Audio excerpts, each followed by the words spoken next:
तो रैम के करेक्टरिस्टिक्स, हाँ, प्राइमरी मेमोरी के करेक्टरिस्टिक्स हम डिस्कस कर चुके हैं और इस लेक्चर में हम डिस्कस करेंगे रैंडम एक्सेस मेमोरी के टाइप्स। रैम को भी डिस्कस कर चुके हैं, ठीक है। तो रैम के टाइप्स, तो ये फर्स्ट ईयर में भी तुम लोग पढ़ चुके हो कि रैम के दो टाइप होते हैं, मतलब एक स्टैटिक रैम होती है, एक डायनेमिक रैम होती है। लेकिन टाइप से पहले रैम हमारी दो फॉर्म में एग्जिस्ट करती है, जो स्लॉट में हम फिक्स करते हैं रैम। तो उसमें क्या होता है कि एक इस तरह की रैम होती है जिसमें केवल एक ही साइड चिप लगी होती है, जिसको सिंगल मोड बोलते हैं, और एक ऐसी होती है जिसमें डुअल मोड दोनों साइड होती है। तो जो SIMM है वो सिंगल इनलाइन मेमोरी मॉड्यूल होता है, जिसमें पीसीबी के जो बोर्ड है, रैम चिप है, उसके एक साइड मेमोरी चिप होती है। और DIMM है डुअल इनलाइन मेमोरी मॉड्यूल, जिसमें चिप दोनों साइड होती है। तो SIMM जो मॉड्यूल है, चिप है, यानी रैम है, वो 8 से लेके 32 बिट ऑफ डेटा स्टोर करती है एक साइड, जबकि जो DIMM है वो 64 बिट मेमोरी होती है। 64 बिट मेमोरी से मतलब है कि that can be accessed by using the 64 bit processor, मतलब उसमें जो सिलेक्शन लाइन है वो 64 तक सपोर्ट करती है। तो नाउ इट इज हमारे जो CPU है वो 64 बिट CPU है। तो उस सेंस में कि जो भी रैम चिप आ रही है वो डुअल साइड वाली आ रही है।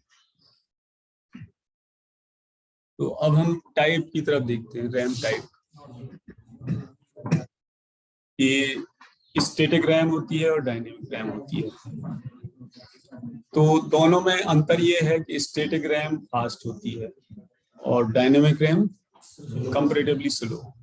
और एक तरह से अगर हम बात करें तो जो हमारी स्टैटिक रैम है that is called as the RAM, और जो क्या बोला स्टैटिक, नहीं सॉरी, डायनेमिक, जो डायनेमिक रैम है that is called as the RAM. और जो स्टैटिक है वो कैश मेमोरी के लिए यूज होती है दोनों प्राइमरी मेमोरी रैम ही है, बट एक फास्टर है स्टैटिक वाली और दूसरी डायनेमिक है, वो स्लोवर है कंपैरेटिवली, जिसको रैम की तरह यूज करते हैं।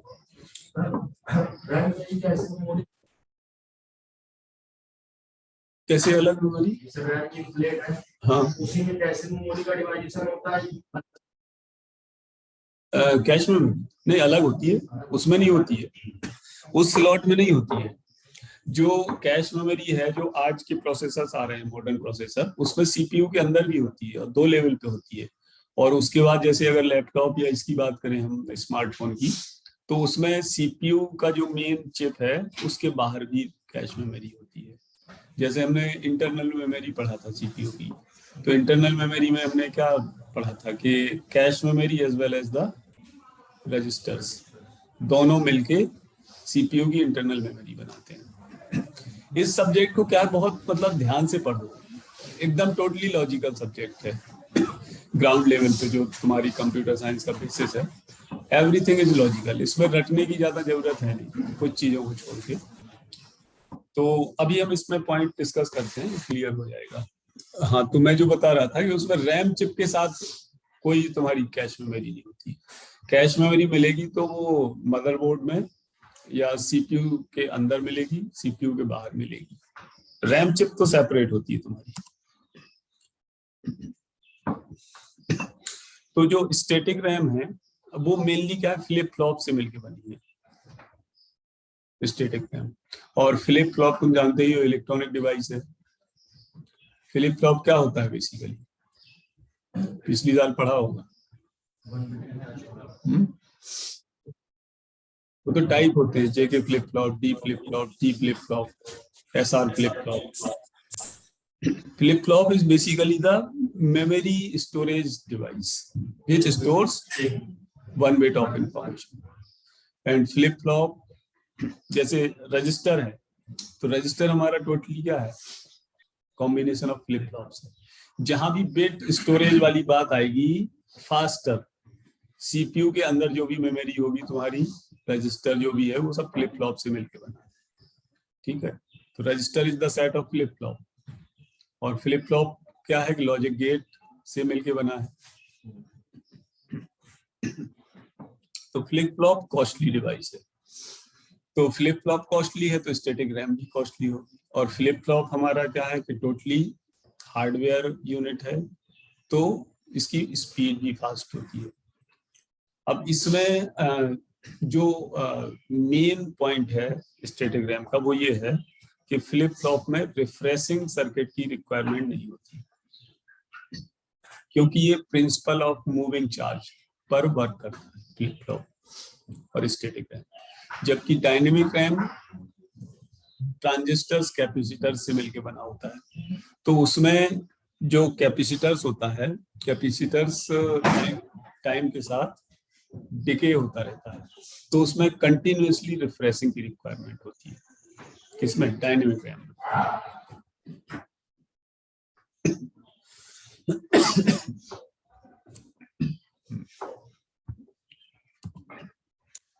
SRAM के जो कैरेक्टरिस्टिक्स हैं, इजियर टू यूज तो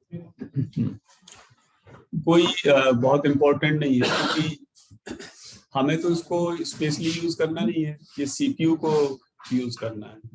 इजियर इन द सेंस के जो डिजाइनर हैं they can easily design and use it. अब जो ये लिखा है shorter read and right cycle, तो वो फास्ट स्पीड की वजह से ये स्पीड फास्ट तभी होगी जब साइकिल फास्ट होगी, मतलब एक्सेस टाइम कम होगा। तो इसका जो एक्सेस स्पीड है वो हमारा 1 से 10 नैनोसेकंड जनरली होता है, या इनफैक्ट 3 to 10 सेकंड होता है ना, 1 तो नहीं 2 कर सकते हैं। तो अब स्टैटिक रैम हो या डायनेमिक रैम है, तो दोनों रैम तो दोनों ही वोलेटाइल नेचर की है। जब तक उसमें पावर अप्लाई रहेगी तब तक चार्ज स्टोर रहेगा। चार्ज स्टोर रहेगा मतलब इंफॉर्मेशन स्टोर रहेगा। और डायनेमिक रैम है तो जो बाइनरी इंफॉर्मेशन इसमें स्टोर होता है वो इलेक्ट्रिक चार्जेस के फॉर्म में होता है, जो कैपेसिटर्स पर अप्लाई करते हैं, ठीक है। तो कैपेसिटर्स मॉस ट्रांजिस्टर्स के थ्रू इंप्लीमेंट होता है हमारा, ठीक है। तो कैपेसिटर्स की जो क्वालिटी होती है वो ये है कि उसका चार्ज डिके होता रहता है, फिजिक्स में पढ़ा है हमने। तो ये पीरियडिकली इसको रिचार्ज या रिफ्रेश करना होता है, और वो इलेक्ट्रिसिटी से होता रहता है। जो इलेक्ट्रिसिटी हम प्रोवाइड करते हैं तो रैम उससे इसको चार्ज करती रहती है। डी रैम की जो कैरेक्टरिस्टिक्स हैं, पहला तो बताया ही मैंने कि रिफ्रेशिंग की रिक्वायरमेंट होती है कुछ मिलीसेकंड बाद। दूसरा, पावर कंज्यूम्शन कम होता है इसमें। और स्टोरेज कैपेसिटी जो लार्ज लिखा है, लार्ज इन द सेंस के ये चीपर होती है, तो इसको इजिली रैम की जब हम रैम को यूज करते हैं तो वो रैम हमें ज्यादा चाहिए होती है, कैश मेमोरी छोटी सी अमाउंट की चाहिए होती है। तो जो चार्ज है वो 1 और 0 के फॉर्म में, मतलब जो कैपेसिटर्स है वो वोल्टेज के फॉर्म में चार्ज होता है। तो वोल्टेज 0 वोल्टेज पर अगर 0 टेक्नोलॉजी मतलब 0 इम्प्लीमेंट कर लें और +5 वोल्ट को या 6 वोल्ट को 1 ले लें तो 0 1 इससे डिफरेंशिएट हो जाता है। तो अब इनमें हम कंपैरिजन कर सकते हैं SRAM और DRAM में कुछ पॉइंट्स के रिलेटेड। जैसे सिग्नल है, तो इसमें क्या है कि SRAM में डिजिटल फॉर्म में होता है फ्लिप फ्लॉप्स, और DRAM में कैपेसिटर्स है तो ये इलेक्ट्रिक चार्ज के फॉर्म में होता है सिग्नल। मैन्युफैक्चरिंग टेक्नोलॉजी की बात करें तो ये SRAM हमारी फ्लिप फ्लॉप और लॉजिक गेट से मिलकर बनी है, और DRAM जो है मॉस ट्रांजिस्टर्स से मिलकर बनी है, तो जिसमें मैकेनिकल ऑन ऑफ स्विच की तरह वर्क करता है कैपेसिटर्स को यूज करके।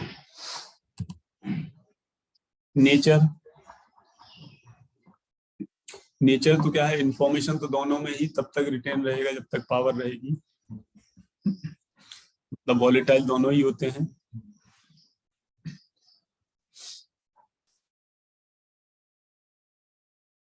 इसके बाद रिफ्रेशिंग रिक्वायरमेंट, तो SRAM में क्या है, कंटिन्यूस पावर सप्लाई की तो रिक्वायरमेंट होगी, लेकिन रिफ्रेशिंग की रिक्वायरमेंट नहीं होती है।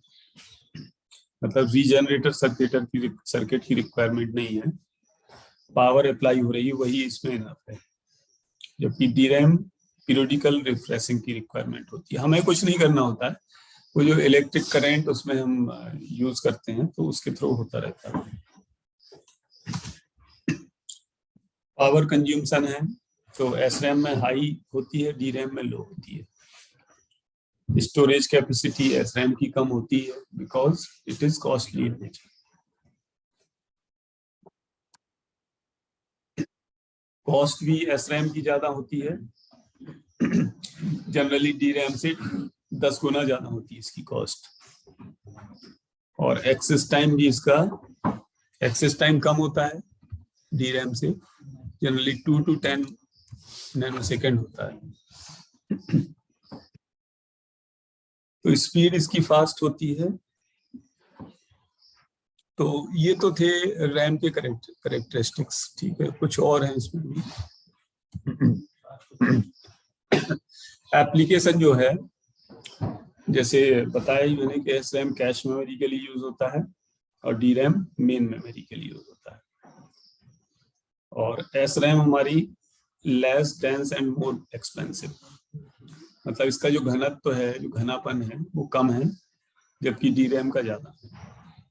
क्योंकि इसमें DRAM में क्या है कि ट्रांजिस्टर्स ज्यादा होते हैं और दूसरी डिवाइस भी होती है साथ में। तो ये तो रैम के करेक्टरिस्टिक्स थे। अब हम इसमें आते हैं, रोम।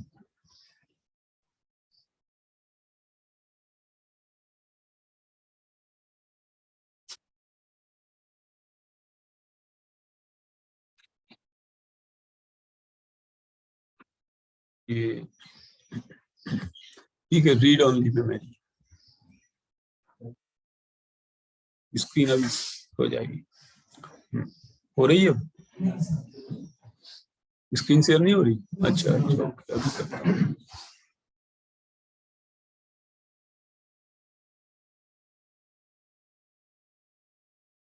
ठीक है, तो रीड ओनली मेमोरी में भी ऐसा ज्यादा कुछ समझने को नहीं है।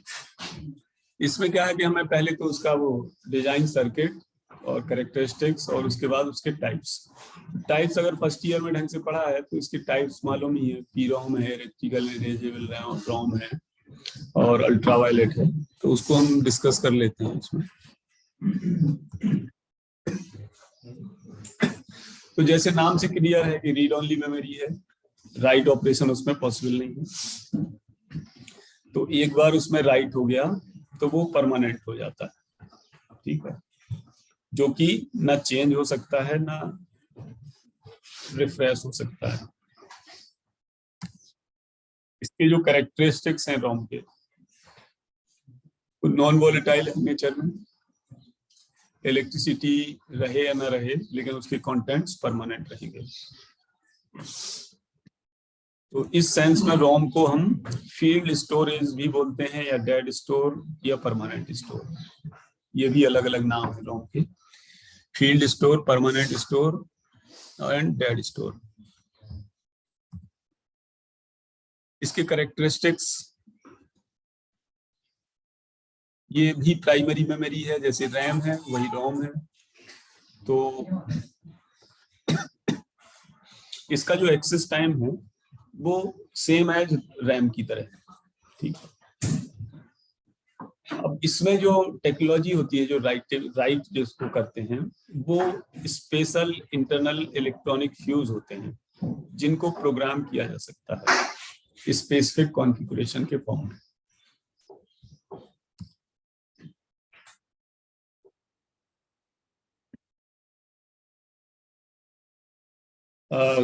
इसमें ये लिखा है, जब computer is turn off, information is not deleted from ROM, ठीक है। ये तो क्लियर ही है सबको कि चाहे कंप्यूटर ऑन करो या ऑफ, एक बार जो पैटर्न लिख गया वो परमानेंट हो गया, और खास बात यह है कि रोम हमारी मॉइस्चर, वायरस या एक्सीडेंटल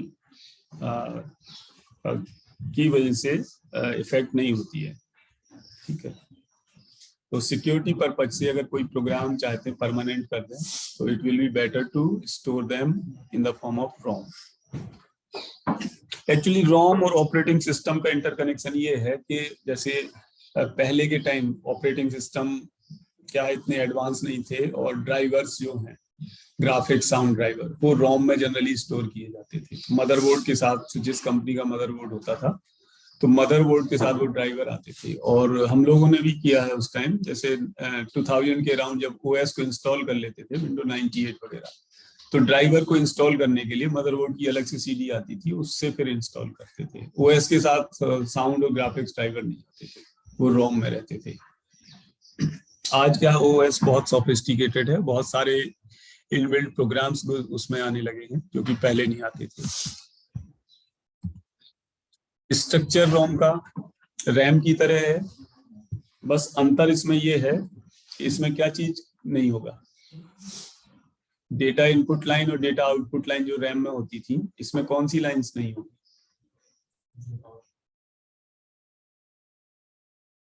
रैम में डेटा इनपुट, डेटा आउटपुट और एड्रेस सिलेक्शन लाइंस बताया था मैंने। इसमें एक कोई लाइन नहीं होगी, इनपुट लाइन नहीं होगी, क्योंकि हम उसमें कुछ राइट कर ही नहीं सकते। ठीक है, और बाकी सारी चीजें वही हैं कि 2 raised to the power k into n अगर कोटेशन लिखा है रोम में तो that means 2 raised to the power k words या लोकेशन है जिसमें हर एक वर्ड की साइज n है।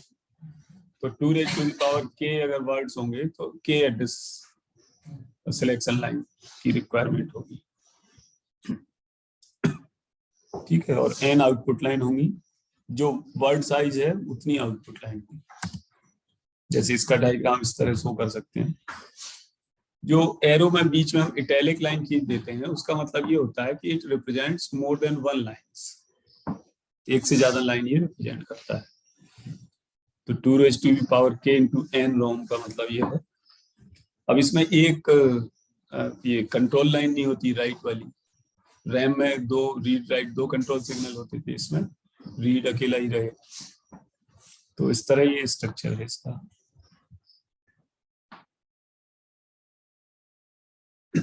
तो रोम की यूज भी बहुत क्लियर कट है, मालूम ही है तुम्हें कि बेसिकली इसमें स्टैंडर्ड प्रोग्राम, परमानेंट प्रोग्राम या ड्राइवर्स को स्टोर करने के लिए यूज होता है।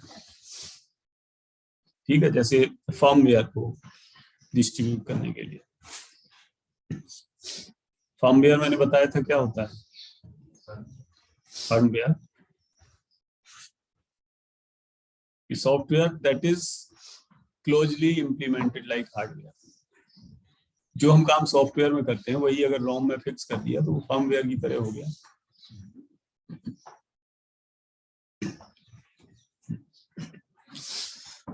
तो अगर हमें मालूम है कि वो इंफॉर्मेशन कभी चेंज नहीं होना है तो वो रोम में प्रोग्राम राइट कर दें। जैसे जो भी स्टार्टअप प्रोग्राम है, चाहे हम लैपटॉप ओपन करें या अपना स्मार्टफोन ऑन करें या कोई होम अप्लायंसेस, तो उसमें स्टार्टिंग में जो प्रोग्राम आएगा, या जैसे नेटवर्क प्रिंटर या हाई क्वालिटी प्रिंटर ऑन करें तो उसमें जो डिस्प्ले आएगा स्टार्टिंग में वो सेम ही होता है। मतलब उसके लिए रोम में वो प्रोग्राम लिख के उसमें इम्प्लीमेंट किया गया है, वो रोम से ही एक्सेस होता है वो प्रोग्राम। तो हमारा अगर मोबाइल जब हम स्विच ऑन करते हैं या लैपटॉप ऑन करते हैं तो स्टार्टिंग का जो कुछ सेकंड तक जो प्रोग्राम क्या, वो कंपनी का नेम और जो लोगो जो भी आता है वो रोम से ही होता है, उसको हम चेंज नहीं कर सकते।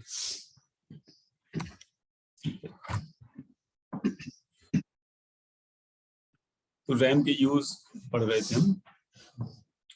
दूसरा मैंने माइक्रो प्रोग्राम में बताया था कि micro programs are the fixed program जिनको हम रोम में स्टोर कर देते हैं। और कंप्यूटर मैन्युफैक्चरर जो है वो अपने प्रोग्राम रोम में फिक्स कर देते हैं। तो चाहे बिल्कुल नहीं, वो रोम चेंज हो जाएगी तो प्रोग्राम उसी तरह से चलेगा। ठीक है ना। मतलब रोम को ऐसे मानो कि तुमने कोई प्रोग्राम लिखा है, और उसको कंपाइल किया है, रन करा रहे हो रैम के अंदर, तो जितनी बार रन कराओगे वो उसी तरह चलेगा। तुम कोई भी एक प्रोग्राम बना दो, उसकी एग्जीक्यूटेबल फाइल बना दो जो कि लास्ट में कंपाइलेशन और रन के बाद बनती है। तो वो जब हमारी एग्जीक्यूटेबल फाइल बन जाएगी तो अब हमें सोर्स कोड की रिक्वायरमेंट की कोई जरूरत ही नहीं। Source code we can delete, उसको क्लिक करोगे और रन करेगा हमारा प्रोग्राम, किसी भी लैंग्वेज या कहीं कुछ भी बना दो। जैसे HTML में प्रोग्राम लिखे ही होंगे तुम लोगों ने IWT में, तो एक बार क्वेरी लिखी तुमने, रन करा दी, उसकी इंटरनेट एक्सप्लोरर वाली एग्जीक्यूटेबल फाइल बन गई। अब तुम वो क्वेरी जो तुमने लिखी है, हेड बॉडी और जो सब HTML का, वो हटा दो, उससे कोई फर्क नहीं पड़ना, एग्जीक्यूटेबल फाइल बन गई तुम्हारे पास, जब भी चाहोगे रन करा सकते हो। तो वो एग्जीक्यूटेबल फाइल इसमें फिक्स कर दी जाती है। एग्जीक्यूटेबल फाइल का मतलब कि अब जब वो फाइल स्टार्ट होगी, जैसे ही तुमने क्लिक किया तो वो रैम में आ गई वो फाइल। अब सीपीयू में एक एक इंस्ट्रक्शन आने लग गए, एग्जीक्यूट होने लग गए। सीपीयू को तो लो लेवल इंस्ट्रक्शन चाहिए, हमारे हाई लेवल से कोई मतलब नहीं है। हमें तो हाई लेवल हमने लिखे, वो कंपाइलर को दे दिए इनपुट, कंपाइलर ने उसको लो लेवल में कन्वर्ट कर दिया और वो एग्जीक्यूटेबल फाइल बन के एक फिक्स फाइल बन गई तुम्हारी। कंपाइलर के बाद और भी सॉफ्टवेयर वर्क करते हैं, लोडर, लिंकर, ठीक है, जो लिंक कर देते हैं प्रोग्राम को अलग अलग सब कुछ, उसके बाद एग्जीक्यूटेबल फाइल बनती है। ठीक है, तो जो बीटेक में तुम पढ़ोगे सिस्टम सॉफ्टवेयर करके एक सब्जेक्ट, जिसमें लोडर, लिंकर, डिवाइस ड्राइवर और वर्ड प्रोसेसर्स और assemblers, micro processor assembly language, उसके बाद एंटीवायरस, ठीक है, इंटरप्रेटर, कंपाइलर, उसमें सब पढ़ोगे तुम।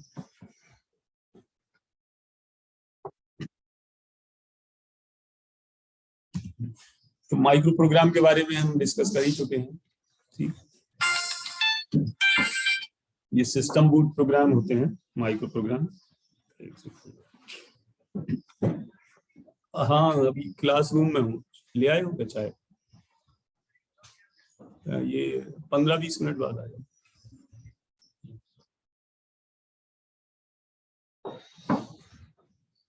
चाय पीनी है किसी को? नहीं पीनी, पीनी है तो महंगी पड़ेगी तो चाय पीना। चलो ठीक है, कम पीजिए। तो ये माइक्रो प्रोग्राम के बारे में हम डिस्कस कर चुके हैं, ठीक है, तो दोबारा जरूरत नहीं है, इसको पढ़ लो चाहे 3 पॉइंट।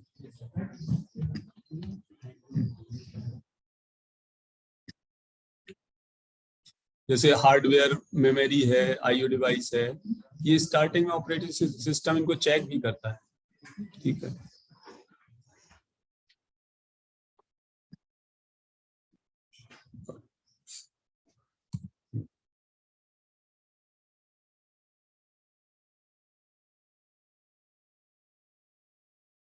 बायोस पर आते हैं। बायोस का फुल फॉर्म क्या होता है? लिखा है इसमें, basic input output system. BIOS, system BIOS सुना होगा तुम लोगों ने, अगर जब OS इंस्टॉल करते हो, तो किया है कभी OS विंडोज, तो देखा होगा कि उसमें कोई फाइल नहीं होती और स्टार्टिंग में बायोस होता है, वो ब्लू कलर की स्क्रीन खुलती है, फिर उसमें कई सेटअप पे जाते हो कि बूटेबल डिवाइस बनाते हो, हार्ड डिस्क को बनाना है, पेन ड्राइव को बनाना है, और कई तरह की सेटअप करते हो। तो वो बायोस क्या है? वो फिक्स रूटीन है जो सिस्टम के स्टार्टअप पे चलता है और वो भी रैम में ही स्टोर होता है। बायोस तुम्हारे सिलेबस में भी है, तो हम लास्ट में डिस्कस करेंगे इसको। सिस्टम बायोस या रोम बायोस भी बोलते हैं उसको, basic input output system. Basic input output system का मतलब ये है कि वो बेसिक फाइल जो कंप्यूटर को ऑन करने के लिए नेसेसरी है, OS हो या ना हो। तो बायोस ही हमारे सिस्टम को वहां तक लाता है जहां OS इंस्टॉल होना शुरू होता है, ठीक है। तुम किसी भी डिवाइस को बूट फाइल बना सकते हो, और भी उसमें बहुत सारे कॉन्फ़िगरेशन होते हैं, फ्रैगमेंट कर सकते हो, और डिस्क के पार्टीशन भी बायोस से कर सकते हो तुम।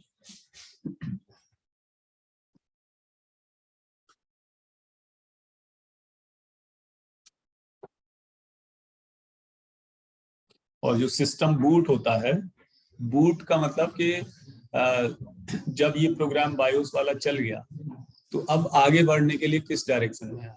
अगर OS है तब तो ठीक है, OS में वो चला जाएगा, और अगर ओएस नहीं है तो बूट करने के लिए कोई ना कोई स्टार्टअप प्रोग्राम तुम्हें अलग से प्रोवाइड कराने पड़ेंगे, जहां से ओएस तुम फाइंड कर सको। जब से ओएस हम लोड करते हैं तो बूट कराते हैं या तो सीडी रोम को, अगर पेन ड्राइव से कर रहे हो तो पेन ड्राइव को बूटेबल डिवाइस बनाते हैं। अब रोम के टाइप पर आते हैं। तो रोम जो है, एक तो वो होती है खाली रोम जिसमें ब्लैंक है बिल्कुल, और दूसरा है मैन्युफैक्चरर प्रोग्राम आती है, कि जैसे हमारे कंप्यूटर सिस्टम में या मोबाइल में या होम एम्प्लाइज में मिलती है। वो क्या है कि प्रोग्राम्ड रैम है, जिस कंपनी ने वो डिवाइस बनाई है, चाहे टीवी हो या कुछ भी हो, तो वो उसी ने प्रोग्राम करके फिक्स कर दिया है, वो प्रोग्राम्ड रैम है। ठीक है। और कुछ रोम ऐसी आती है जो राइटेबल आती है, यानी एक डिवाइस होती है रोम राइटर। ठीक है। तो रोम राइटर के थ्रू हम रोम को राइट कर सकते हैं। जैसे सीडी राइट की होगी, कुछ लोगों ने की है सीडी राइट करनी, नहीं की? जो सीडी है, तो सीडी राइटर क्या है? सीडी राइट तो देखी ही होगी सभी ने। तो एक तो सीडी, अब आज के टाइम में सब सीडी राइटर ही होती है, पहले के टाइम में सीडी राइटर और रीडर अलग होते थे। तो पुट सीडी राइटर डिवाइस है, तो सीडी को राइट कर देता है जो हमें राइट करना है। इसी तरह रोम इंस्ट्रूमेंट ही है रोम राइटर, रोम उसमें फिक्स की, राइट हो गया। एक तरह से मतलब रिचार्जेबल डिवाइस मान लो, कि रोम को सेट करना है उन प्रोग्राम्स में, जो प्रोग्राम है हमारे वो कंप्यूटर से लेके रोम में राइट करना है। उसका ड्राइवर आएगा, ड्राइवर के थ्रू तुम्हें दिखेगा कि क्या प्रोग्राम तुम्हें रोम में राइट करना है। इधर से तुमने देखा, उसमें राइट कर दिया। कुछ उनमें से इरेजेबल रोम भी होती है, कि जिसको तुम बार बार राइट कर सकते हो, जैसे सीडी होती है कॉम्पैक्ट डिस्क या डीवीडी, तो वो कुछ ऐसी होती है कि एक बार ही राइट कर सकते हो, कुछ बार बार उसमें राइट कर सकते हो, लेकिन उसकी भी लिमिटेशन है कि कितने बार राइट कर सकते हो। तो इस तरह जो राइटेबल रोम है उसको हम बोलते हैं प्रोग्रामेबल रोम, कि जो उसमें हम प्रोग्राम लिख सकते हैं। और जब ये मैन्युफैक्चर होते हैं लैपटॉप या डिवाइस, तो वहाँ यही टेक्नोलॉजी फॉलो की जाती है कि रोम चिप फिक्स करना होता है सर्किट बोर्ड। तो वो जो वहाँ के सिस्टम इंजीनियर होते हैं, वो उनको राइटेबल डिवाइस से वो प्रोग्राम कंप्यूटर में देख के राइट करते हैं और फिर फिक्स करते हैं। तो जो प्रोग्रामेबल रोम है उसका मतलब कि राइटेबल रोम, जिनको डिवाइस का यूज करके, रोम राइटर यूज करके हम उसमें प्रोग्राम फिक्स कर सकते हैं। ठीक है। तो इस तरह पी रोम जो है प्रोग्रामेबल रोम, वो दो टाइप की होती है, एक तो मैन्युफैक्चरर प्रोग्राम, दूसरा यूजर प्रोग्राम। जो मैन्युफैक्चर कर रहा है वो अपना प्रोग्राम कर ले, या यूजर अपनी नीड के अकॉर्डिंग उसको प्रोग्राम कर ले। ठीक है। तो जो यूजर प्रोग्राम होती है, यूजर जिसको प्रोग्राम कर सकता है, राइट कर सकता है, वो दो तरह की हो सकती है। एक तो नॉन इरेजेबल हो सकती है, दूसरी इरेजेबल हो सकती है। तो जो इरेजेबल हो सकती है वो अल्ट्रा वायलेट इरेजेबल पीरोम है या इलेक्ट्रिकली इरेजेबल पीरोम है। ये फर्स्ट ईयर का डिस्कशन है बेसिकली तुम्हारा। ठीक है। तो पीरोम क्या है कि बहुत सारे फ्यूज यानी डायोड्स को यूज करता है। ठीक है। जो कि हाई वोल्टेज की नीड होती है। तो जो उसमें फ्यूज होते हैं उनको एक तरह से बर्न करते हैं 0 या 1 के फॉर्म में। जैसे सीडी रोम है, तो सीडी रोम को राइट करने का मतलब कि उसमें मैग्नेटिक मटेरियल की कोटिंग होती है सीडी रोम में, और जो उसको राइट करते हैं तो मैग्नेटिक मटेरियल उस पर फिक्स होता है, मतलब मैग्नेटिक फील्ड जनरेट करके उसके वो 0-1 का पैटर्न फिक्स कर दिया जाता है। तो मैन्युफैक्चरर प्रोग्राम पीरोम, तो इसमें क्या है कि मैन्युफैक्चरर ही डेटा को उसमें बर्न करता है यानी राइट करता है। और इसके जो एग्जाम्पल हैं, डोंट टॉक, तो मैन्युफैक्चरर क्या है कि बूट प्रोग्राम है, जैसे जो अभी हम बात कर रहे थे, रोम बायोस बूट प्रोग्राम, वो मैन्युफैक्चरर ही राइट करता है। या कोई डिवाइस बनाने वाली कंपनी है जैसे प्रिंटर, तो प्रिंटर का ड्राइवर वो रोम में फिक्स कर देता है। या प्रिंटर का ड्राइवर नहीं, उसके जो स्टार्टअप प्रोग्राम है, जैसे जो बड़ा वाला प्रिंटर है उसमें काफी सारे फंक्शन होते हैं, डिस्प्ले पे दिखते हैं कि हमें अलग अलग साइज का पेपर प्रिंट करना है, बोथ साइड करना है, क्या करना है, तो वो। दूसरा यूजर प्रोग्राम्ड है। यूजर प्रोग्राम क्या है कि ये यूजर अपने हिसाब से उसको राइट कर सकता है, मतलब यूजर अपने प्रोग्राम को एक माइक्रो प्रोग्राम के फॉर्म में कन्वर्ट कर सकता है। तो रोम को कैसे प्रोग्राम करते हैं, जैसे मैंने अभी बताया कि पीरोम प्रोग्रामर या पीरोम रोम राइटर, ठीक है, तो उस डिवाइस को बोलते हैं पीरोम प्रोग्रामर।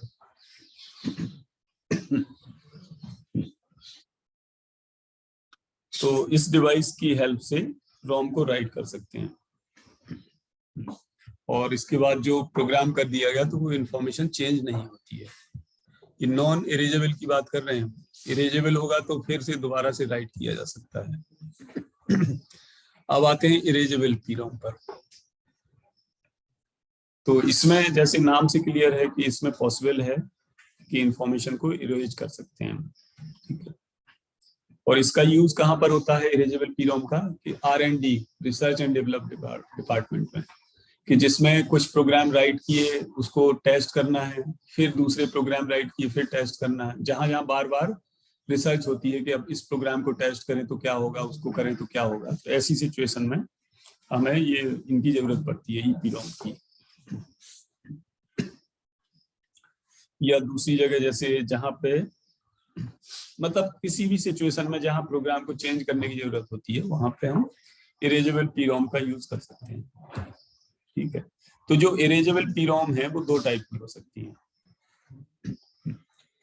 पहली चीज तो है इलेक्ट्रिकल इरेजेबल पीरोम, और दूसरी है अल्ट्रावायलेट इरेजेबल पीरोम। तो जैसे नाम से क्लियर है, इलेक्ट्रिकल इरेजेबल में ये इलेक्ट्रिसिटी के द्वारा इरेज की जा सकती है, और अल्ट्रावायलेट में अल्ट्रावायलेट लाइट के एक्सपोजर पे ये इरेज हो सकते हैं इसके कंटेंट्स। इलेक्ट्रिकली इरेजेबल,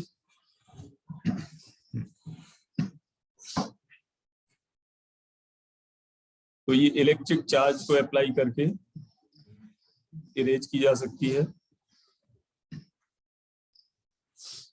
और दूसरा इसमें क्या है कि ये जो है हमारी, जैसे कैमरा वगैरह में यूज करते हैं रोम, फिक्स मेमोरी, तो वो जो आजकल लेटेस्ट कैमरा आते हैं तो उनमें हम मतलब उसको इरेज कर सकते हैं।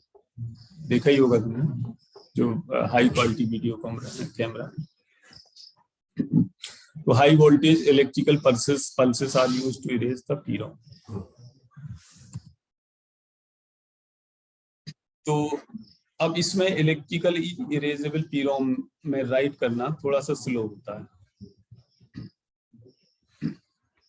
मतलब जो राइट करना है वो स्लोवर है, जबकि रीड करना फास्टर है। दूसरा है अल्ट्रावायलेट इरेजेबल पीरोम। तो जैसे नाम से क्लियर है कि इन चिप को अल्ट्रावायलेट लाइट में एक्सपोज कर देते हैं, स्ट्रॉन्ग अल्ट्रावायलेट लाइट में 10 मिनट या ज्यादा के लिए, तो इसमें जो कंटेंट्स हैं वो इरेज हो जाते हैं।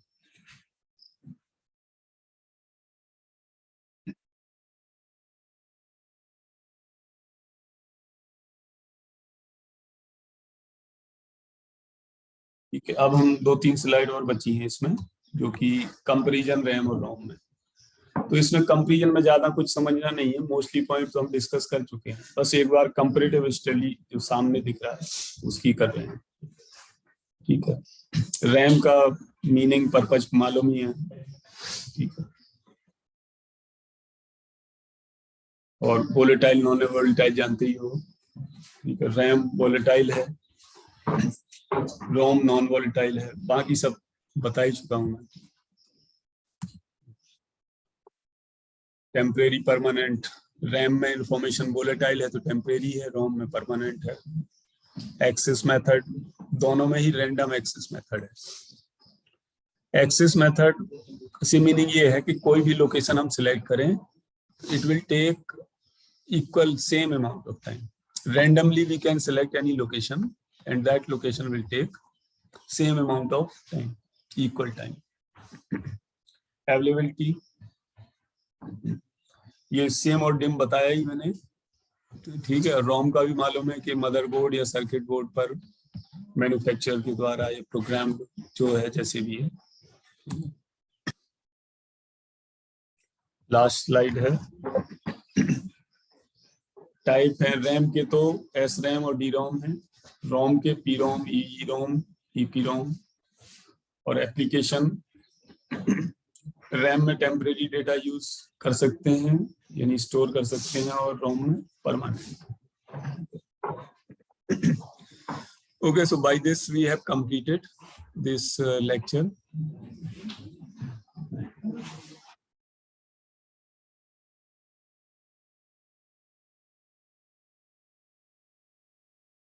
ठीक है, अब जिसको जाना हो, जो लेट हो रहे हो चले आओ।